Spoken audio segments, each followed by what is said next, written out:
A je tu nový rok, nová dekáda, nové obdobie a je najvyšší čas uvedomiť si, koľko energie míňame na negatívne myšlienky. Tento rok som si nedával žiadne predsavzatia, ale vytvoril som odkaz pre moje mladšie ja. Nesťažuj sa, nenariekaj, nebuď príliš kritický a nesúď druhých. Nerob si srandu z ostatných. Nebuď cynický a nezosmiešňuj druhých. Nevytváraj dôvody, aby ťa niekto ľutoval. A prestaň hovoriť zo zvyku, že ti je niečo ľúto a ospravedlňovať sa. Nevytváraj si dôvody k stresu a nevytváraj drámu, len aby si mal pocit, že sa v tvojom živote niečo deje, aby bola zábava na úkor pokoja a kľudu.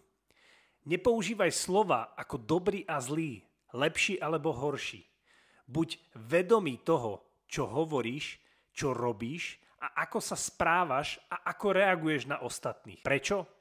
Pretože som si vedomý vesmírnych zákonov, ktoré neustále fungujú, ako je zákon príťažlivosti. To, čo vysielame, tak aj dostávame.